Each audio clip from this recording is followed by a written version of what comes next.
Di sebuah desa terpencil di Sulawesi Selatan, hidup seorang pemuda bernama Arman yang bekerja sebagai guru sekolah dasar. Ia dikenal sebagai orang yang tidak percaya pada cerita-cerita mistis.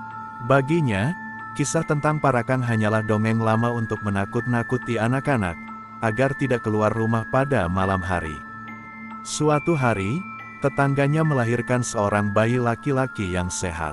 Namun, anehnya setiap malam bayi itu selalu menangis histeris tepat pukul 2 dini hari. Tubuhnya semakin lemah dari hari ke hari meskipun sudah dibawa berobat ke berbagai tempat. Warga desa mulai berbisik bahwa bayi itu sedang diincar oleh Parakan, makhluk gaib yang konon mencari mangsa berupa darah dan organ manusia.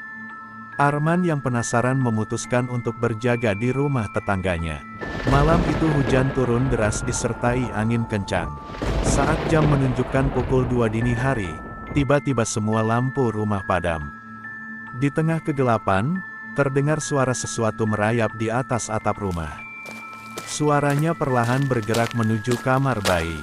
Ketika Arman mengintip melalui jendela, ia melihat sosok hitam kurus dengan mata merah menyala sedang bergelantungan di dahan pohon mangga. Makhluk itu bergerak dengan cara yang tidak wajar.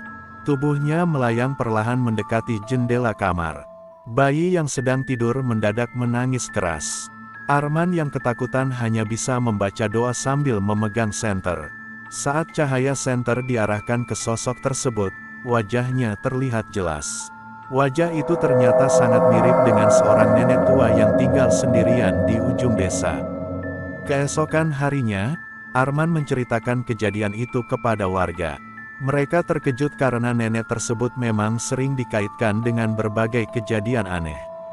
Namun tidak ada seorang pun yang berani menuduhnya secara langsung. Beberapa hari kemudian, nenek itu ditemukan meninggal dunia di rumahnya tanpa diketahui penyebabnya. Setelah kematiannya, kondisi bayi yang sakit perlahan membaik dan kembali sehat seperti semula. Warga desa mengira teror telah berakhir. Namun 3 malam setelah pemakaman, Arman yang sedang pulang dari rumah temannya melewati area kuburan desa. Dari kejauhan ia melihat seseorang berdiri di samping makam nenek itu. Sosok tersebut membelakanginya sambil tertawa pelan. Ketika Arman mendekat, sosok itu menoleh perlahan. Wajahnya pucat, matanya merah, dan mulutnya dipenuhi darah. Dalam sekejap sosok itu berubah menjadi bayangan hitam lalu melesat ke arah hutan.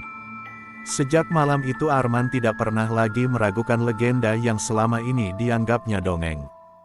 Hingga kini, warga desa masih percaya bahwa Parakan tidak pernah benar-benar mati. Mereka hanya berpindah dari satu tubuh ke tubuh lainnya. Dan ketika suara anjing melolong panjang di tengah malam serta bayi-bayi mulai menangis tanpa sebab, warga tahu bahwa Parakan mungkin sedang mencari mangsa berikutnya. Karena itulah, hingga hari ini, legenda Parakan masih dianggap nyata oleh sebagian masyarakat Sulawesi Selatan.